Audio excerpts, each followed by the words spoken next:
श्रीमहादिगणपतये नमः। श्री सरस्वत्यै नमः। श्री गुरुभ्यो नमः। वक्रतुंड महाकाय सूर्यकोटि समप्रभ निर्विघ्नं कुरु मे देव सर्वकार्येषु सर्वदा। या कुंदेन्दु तुषारहार धवला या शुभ्रवस्त्रान्विता या वीणावरदण्डमण्डितकरा या श्वेतपद्मासना या ब्रह्माच्युत शंकर प्रभुतिभिर्देवैः सदा वन्दिता सा मां पातु सरस्वती भगवती निःशेषजाड्यापः। मूकं करोति वाचालं पङ्गुं लङ्घयते गिरिं यत्कृपातमहं वन्दे परमानन्दमाधवं। गोपाल कृष्ण भगवान की जय। माऊली ज्ञानेश्वर महाराज की जय। जय जय रघुवीर समर्थ समर्थ सद्गुरु श्री गजानन महाराज की जय। समर्थ सद्गुरु श्री रामदास स्वामी महाराज की जय। भारत माता की जय। पण असे असले तरी सद्गुरूच्या कृपेने प्राप्त झालेल्या आत्मानंदामुळे प्रीती वृत्तीचे कल्लोळ शिष्यांच्या अंतःकरणात सारखे उठत असतात व ते सद्गुरूंची स्तुती करण्याला अभावितपणे त्याच्या वाणीला प्रेरित करतात। प्रीतिवृत्तीच्या या वर्तनात माऊली म्हणते की मला कशाचेच भान राहत नाही। कार्यकारणात्मक असलेल्या व्यावहारिक दृष्टिकोनातून सुसंगत वाटत नसलेली ही स्थिती प्रीतीच्या दृष्टीने मात्र सुसंगतच म्हणावी लागते। कारण प्रीती ही अद्वैत ज्ञानावर अधिष्ठित व एक रसात्मक असल्या कारणामुळे द्वैतमूलक व्यावहारिक ज्ञानातील कार्यकारणात्मक सुसंगततेला प्रीती कल्लोळात स्थान राहत नाही। आता गीतार्थाची मुक्तमुदी लावी माझी वागवृद्धी जे माने हे सभासदी सज्जनांच्या। आता मी केलेल्या गीतार्थाच्या शब्द विस्तारास सज्जन समुदायात जेणेकरून ते मान्य होईल अशी मोत्याची अंगठी घाल। या 18व्या अध्यायाचे विवेचन संपूर्ण गीतार्थाचे सार असल्यामुळे मोत्याच्या मुदीप्रमाणे सुंदर भाषेत थोडक्यात व्यक्त होईल असे करा। मोती अलक्ष्मीचा नाश करणारे व यश प्राप्त करून देणारे आहे असे त्याचे फल वराह पुराणात सांगितले आहे। तेथ म्हणितले श्री निवृत्ती नको हे पुढत पुढती परिसी लोहा घृष्टी किती वेळ वेळा कीजे गा। तव विनवी ज्ञान देवो म्हणे हो काजी पसावो तरी अवधान दे तू देवो ग्रंथाता। तेव्हा श्री निवृत्तीनाथ महाराज म्हणाले अशी वारंवार विनंती करण्याचे कारण नाही, परिसाने लोखंडाला किती वेळा घासावे लागते। तेव्हा श्री ज्ञानेश्वर महाराज म्हणाले जी महाराज हे बोलणे तुमचा प्रसादच होय। आता महाराज ग्रंथ निरूपणाकडे लक्ष देतील। जी गीता रत्नप्रासादाचा कळसू अर्थ चिंतामणीचा सर्व गीता दर्शनाचा पाढा उजो लोकी तरी आथी ऐसे जे दुर्नी कळसू दिसे आणि भेटीची हात वसे दैवतेची तिये तैसेची एथही आहे जे एकेची येणे अध्याये आघवाची दृष्ट होये गीता गमुहा। मी कळसू याची कारणी 18वा अध्यायो म्हणे वाईला बादरायणे गीता प्रासादा नोहे कळसा परते काही प्रासादी काम नाही ते सांगतसे गीता ही संपलेपणी। या गीतारूपी रत्नांच्या राजवाड्याच्या मंदिरावरील कळसाप्रमाणे दुरून दिसणारा चिंतामणी सारखा हा जो सारभूत अर्थ आहे तो सर्व गीता दर्शनाचा बोध करून देणारा वाटाड्याच होय। आणि लोकांमध्ये असा समजही रूढ आहे की देवाच्या मंदिराचा कळस दुरून दिसला असता देवालयातील देवतेची भेटच झाली असे होते। तसेच येथेही आहे, कारण ह्या एकाच अध्यायाने संपूर्ण गीता शास्त्र अवगत होते। म्हणूनच गीता मंदिराला या 18व्या अध्यायाचा भगवान व्यासांनी कळस चढवला असे जे मी म्हणतो ते याचे कारणाने की मंदिरावर एखादा कळस चढला म्हणजे मंदिराचे काम आता काही शिल्लक राहिलेले नाही असे जसे कळते, त्याचप्रमाणे 18व्या अध्यायाच्या रूपाने गीतारूपी मंदिराचे काम पूर्ण झाले असे कळते। गीतेवर माऊलींनी देवळाचे रूपक करून या 18व्या अध्यायावर देवळाच्या कळसाचे रूपक केले आहे। कळसाचे दुरून दर्शन होताच भक्ताला देवळातील मूर्तीचे प्रत्यक्ष रूप प्रत्यक्ष दर्शन झाल्याचा जसा आनंद होतो, त्याचप्रमाणे 18व्या अध्यायाच्या अध्ययनाने संपूर्ण गीतेचे सार कळल्याचे सुख मिळते. देवळावर कळस चढवल्यानंतर देवळाचे काम पूर्ण झाले असे लोक समजतात. त्याचप्रमाणे गीतारूप मंदिराचा कळस असलेल्या या 18व्या अध्यायामुळे गीतेत भगवंतांनी सांगितलेल्या तत्वज्ञानाची परिसमाप्ती झाली आहे, हे देवळाच्या रूपकाद्वारे माऊलींनी सूचित केले आहे. 17व्या अध्यायापर्यंत सांगितलेल्या तत्वज्ञानात काही प्रश्नांच्या बाबतीत संदिग्धता किंवा अस्पष्टार्थता राहिली असेल, तीही 18व्या अध्यायाच्या रूपाने भगवंतांनी काढून टाकून एक जीनसी तत्वज्ञान सांगितले, हेही यातून ध्वनित केले आहे. गीतेचे तत्वज्ञान एक रूप असून त्याचा विचार करताना तात्पर्य वृत्तीने गीतेचे तत्वज्ञान ग्रहण करायला पाहिजे, हे या ठिकाणी देवळाच्या रूपकाने दाखवले आहे. कर्मयोग, ज्ञानयोग व भक्तियोग या त्रयीवर गीतेच्या तत्वज्ञानाची उभारणी करण्यात आली आहे व त्याने विस्तृत वर्णन यथासांग निरनिराळ्या अध्यायातून माऊलींनी केलेली आहेत. मात्र या तिघांच्याही मर्यादा कुठे सुरू होतात व कुठे संपतात हे सांगता येत नाही. हे तिन्हीही योग स्वतंत्र नसून ते एकमेकांना पूरक आहेत व शेवटी हे तिघीही प्रलयार्णवाप्रमाणे एक रूप आहेत. त्यांच्यात भेद राहत नाही. या तीन स्वतंत्र विचार संघटनी नसल्यामुळे एकाच वस्तूच्या तीन अंगाप्रमाणे या तिघांची स्थिती आहे. म्हणूनच एक जिनसी अशा तत्वज्ञानाचे देऊळ भगवंतांनी गीतेत 18व्या अध्यायाच्या रूपाने उभारले आहे. व्यासू सहजे सूत्री बळी, तेने निगमत रत्नाचळी, उपनिषद अर्थाची माळी माझी खांडिली, तेथ त्रिवर्गाचा अनुआरू,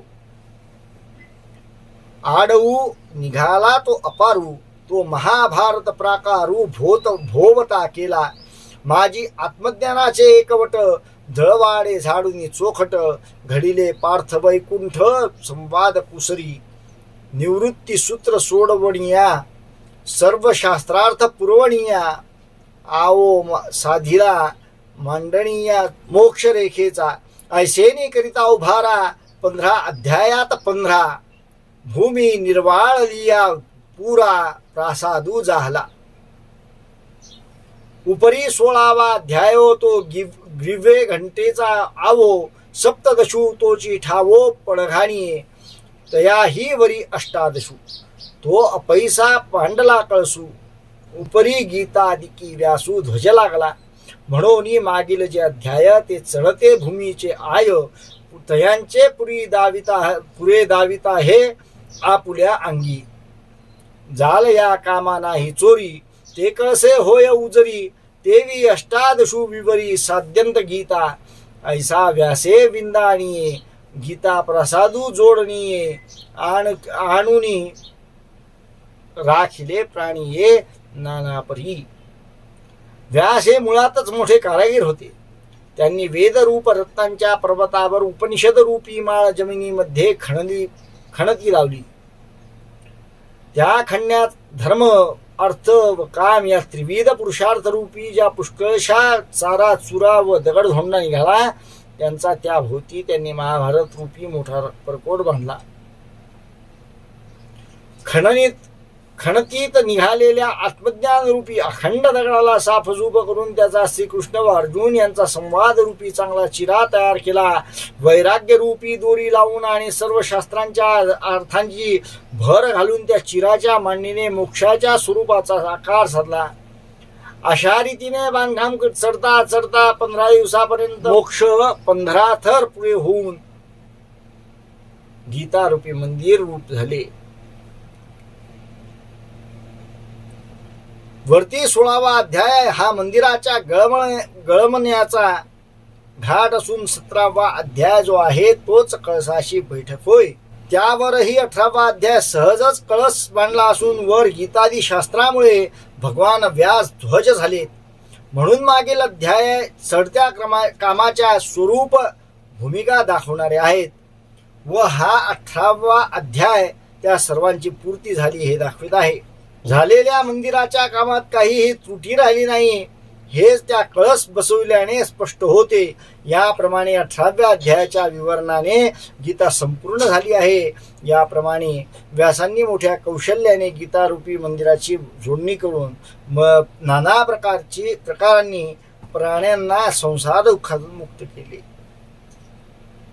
एक प्रदक्षिणा जपाची या बाहेरोनी करीती यया, एक ते श्रवणमीशे छाया सेविती ययाची, एक ते अवधानाचा पुरा पिडा पाऊड भीतरा होनी रिघती गाभारा अर्थज्ञानाच्या, ते निजबोधे उरावरी भेटती आत्मया श्रीहरी परी मोक्ष प्रासादी सरी सर्वाही आथी. समर्थाची पंक्ती भोजने तळिल्या वरिल्या एक पक्वाने, देवी श्रवणे अर्थे पठणे मोक्षुचू लाभे. ऐसा गीता वैष्णव प्रसादू. 18वा अध्याय कळसू विशदू, म्या म्हणितला हा भेदू जाणून या. कोणी या गीता मंदिराला बाहेरूनच जाण्यास जपाच्या प्रदक्षिणा घालतात, कोणी गीतेचे श्रवण करण्याच्या निमित्ताने याच्या छायेखाली बसतात, कोणी एकाग्रतेचा विडा पैसा घेऊन अर्थज्ञानाच्या गाभाऱ्यात शिरतात व ते आत्मबोधाने आत्मरूपी श्रीहरीला तात्काळ भेटतात. परंतु मोक्षरूपी मंदिरात सर्वांची योग्यता सारखीच आहे. श्रीमंताच्या पंक्तीस भोजनास बसले असता ब्राह्मणांना व शूद्रांना जसे एकच पक्वान्न वाढले जाते, त्याप्रमाणे या गीतेच्या श्रवणाने अर्थज्ञानाने व पठणाने एक मोक्षच प्राप्त होतो. याप्रमाणे गीता हे वैष्णव मंदिर व त्याचा 18वा अध्याय हा स्पष्ट कळस आहे. गीतेच्या वाचकांचे निरनिराळे वर्ग पडतात. कोणी अर्थ न जाणता पठणच करतात, तर कोणी श्रवणच करतात, कोणी गीतेचा अर्थ समजून घेतो. माऊलींनी या तिन्ही प्रकारच्या लोकांना मोक्षाचा लाभ होतो असे म्हटले आहे. अर्थ समजून घेऊन गीतेचे पठण करणाऱ्यांची वृत्ती अर्थानुरूप होत असल्या कारणाने गीतेच्या तत्वज्ञानानुसार त्यांचा अनुभव किंवा साक्षात्कार होणे साहजिकच आहे. पण अर्थानुसंधान न ठेवता केवळ श्रवण व पठण करणाऱ्यांना मोक्षाचा लाभ कसा होतो हा प्रश्न निर्माण होणे साहजिक आहे. गीतेचे पठण करणारे असोत, कर्मचारी असोत किंवा अर्थानुसंधान ठेवून पठण करणारे असोत, हे तिन्ही प्रकारचे लोक भगवद्गीतेचे श्रद्धाळू अंतःकरणात पठण श्रवण किंवा व्यर्थानुरूप वाचन करणारे आहेत. ही गोष्ट प्रथम आपल्याला लक्षात ठेवावी लागेल. मुळीच श्रद्धा नसताना यापैकी काहीही करणाऱ्यांना मोक्षाचा लाभ होतो असे माऊली म्हणत नाही. श्रद्धेने भगवद्भक्तीचे पठण, भगवद्गीतेचे पठण श्रवण किंवा अर्थानुसंधान ठेवून पठण करणाऱ्याच्या ठिकाणी गीतेचा प्रत्येक शब्द हा साक्षात भगवंतांच्या मुखातून आलेला आहे ही अंतःकरणात सारखी जाणीव राहत असल्यामुळे गीतेच्या शब्दागणित भगवंताविषयीचे प्रेम त्यांच्या ठिकाणी वाढत जाते. त्या वाढत्या प्रेमामुळेच भगवंतांची सगुण मूर्ती त्यांच्या अंतःकरणात स्थिरावत असे. अर्थानुसंधान घेऊन पठन करण्यामुळे जी ज्ञानाची प्राप्ती झाली असती तीच प्राप्ती भगवंताच्या विषयीच्या वाढत्या प्रेमामुळे होकार असल्यामुळे सश्रद्धा अंतःकरणाने केवळ पठण किंवा श्रवण करणाऱ्यांनाही मोक्षाचा लाभ होतो हे माऊलींचे म्हणणे यथार्थच म्हणावे लागेल. श्रद्धावान लभते ज्ञानम, यातही भगवंतांनी श्रद्धेने ज्ञानाची प्राप्ती होते स्पष्ट सांगितलेले आहे. वेद हे ज्याप्रमाणे भगवंतापासून निर्माण झाले त्याप्रमाणे भगवद्गीता ही परब्रह्म स्वरूप असलेल्या सगुण साकार भगवंताच्या मुखातून निघाली असल्यामुळे असे वेद अपौरुषेय आहेत, तशीच गीता ही अपौरुषेयच आहे. ती गुलाबराव महाराजांनी गीतेला जगदृषी म्हटले आहे.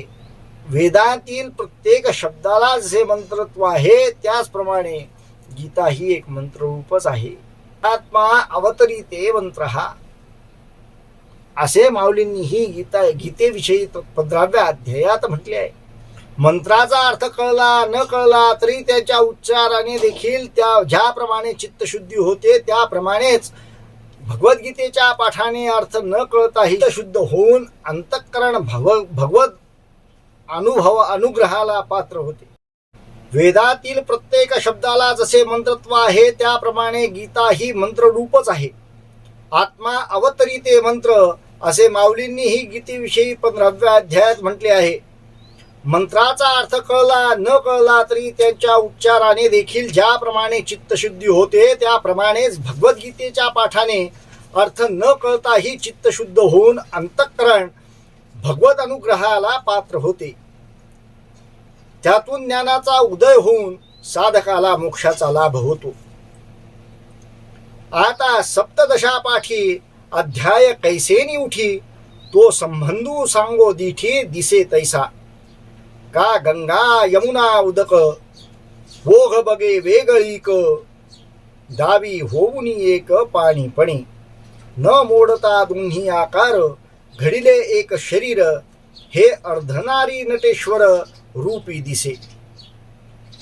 ना वाढिली दिवसे, कळा बिंबी पैसे, जस परी सीनाने लेवे जैसे चंद्री नाही. तैसी सीनानी चारी पदे, श्लोक श्लोकावच्छेदे, अध्यावो अध्याय भेदे गमे कीर. परी प्रमेयाची उजरी, आनान रूप न धरी. नाना रत्नमणी दोरी, नाना रत्नमणी दोरी एकची जैसी. मोतिये मिळोनी बहुवे, एका वळीचा पाडू आहे. परी शोभे रूप होय एकची तेथ. फुला फुला सरा लेख चढे, द्रुती दुजी अंगुळी न पडे. श्लोक अध्यायतेने पाडे जाणावे. 700 श्लोक अध्याय 18 लेख. परी देवो बोलिले एक जे दुजे नाही. आणि म्याहीन सांडूनी ते सोये, ग्रंथ व्यक्ती केली आहे. प्रस्तुत तेने निर्वाहे, निरूपण ऐका. आता 17व्या अध्यायानंतर या अध्यायाचा कसा प्रारंभ होतो तो मला कळला तसा सांगतो. ज्याप्रमाणे गंगे यमुनेचे पाणी ओघाचा संबंध लक्षात घेता भिन्न दिसते, पण पाणीपणाने ते एकच आहे. स्त्री पुरुषाने दोन भिन्न आकार नाहीसे न होता ज्याप्रमाणे अर्धनारी नटेश्वराच्या ठिकाणी शरीर एक झाले, किंवा चंद्रबिंबाचे ठिकाणी दिवसेंदिवस कळा वाढली असे दिसते, पण चंद्राचे ठिकाणी कळेची निराळी पुटे दिली जात नाहीत, त्याप्रमाणे प्रत्येक श्लोकाची 4 निराळी पदे पडल्यामुळे श्लोकांना मर्यादा आली व श्लोकांच्या मर्यादेमुळे अध्याय वेगळे पडले असा खरोखर भेद वाटतो. तरी पण ज्याप्रमाणे नाना रत्नात ओवलेला दोरा एकच असतो, त्याप्रमाणे सिद्धांताची स्पष्टता निरनिराळी नाही. पुष्कळशी मौक्ते म्हणजे सुताचे एके ठिकाणी मिळाली असता त्यांना एकसरी हार असा मान मिळतो, परंतु त्यांच्या योगाने शोभणारे रूप एकच असते. फुलावर फुल चढले असता फुलांची संख्या वाढते, परंतु त्यांचा सुवास एकच असतो. सुवासाला एकापेक्षा जसे दुसरे बोट मोजावे लागत नाही, त्याप्रमाणे श्लोक व अध्याय यांची गणती जाणावी. श्लोकांची संख्या 700 आहे व अध्याय 18 आहेत. पण देवांनी मात्र एकच तत्वज्ञान सांगितले, त्याहून दुसरे सांगितले नाही. आणि मीही ती व्यवस्था न सोडता ग्रंथाचे निरूपण केले आहे. आता त्या धोरणानेच केलेले निरूपण ऐका.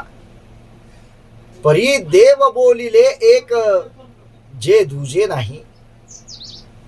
सर्व भगवद्गीतेतून भगवंताला एकच अर्थ सांगायचा आहे असे श्री ज्ञानेश्वर महाराज म्हणतात. संपूर्ण गीता ही मोत्यांच्या सराप्रमाणे आहे. मोती निरनिराळे दिसत असले तरी संपूर्ण सर जसा एकच, त्याप्रमाणे प्रश्नांचे पैलू अनेक दिसत असले तरी त्यांच्या उत्तरांचे तात्पर्य एकच आहे. भारतीय तत्वज्ञानात मोक्षप्राप्तीचा विचार करणाऱ्या निरनिराळ्या विचारसरणी आहेत, ज्यांना दर्शनशास्त्रे म्हणतात. त्या दर्शन ग्रंथात वरवर मतभिन्नता किंवा विरोध दिसत असला तरी त्यांनी अधिकाऱ्यानुसार आपापल्या दर्शनाची रचना केली असून शेवटी त्यांच्या प्रतिपादनाचे पर्यावसान साक्षात किंवा परंपरेने अद्वैत परब्रह्माचे प्रतिपादन करण्यात आहे. सर्वेषां प्रस्थानकर्तॄणां मुनीनां विवर्तवाद पर्यवसानेनाद्वितीये सर्वेषां प्रस्थानकर्तॄणां मुनीनां विवर्तवाद पर्यवसानेनाद्वितीये परमेश्वरेव प्रतिपाद्ये तात्पर्यम्. असेच मधुसूदन सरस्वतींनी शिवमहिम्न स्तोत्रावरील टीकेत सांगितले आहे. 18वा अध्याय हा एकाध्यायी गीताच असल्यामुळे भगवंताच्या मुखातून निघालेले एक रूप तत्वज्ञान म्हणजेच सर्व दुःख निवृत्ती व परमानंद प्राप्ती रूप उपाय या अध्यायात सांगितला आहे. गोपाल कृष्ण भगवान की जय. माऊली ज्ञानेश्वर महाराज की जय. जय जय रघुवीर समर्थ.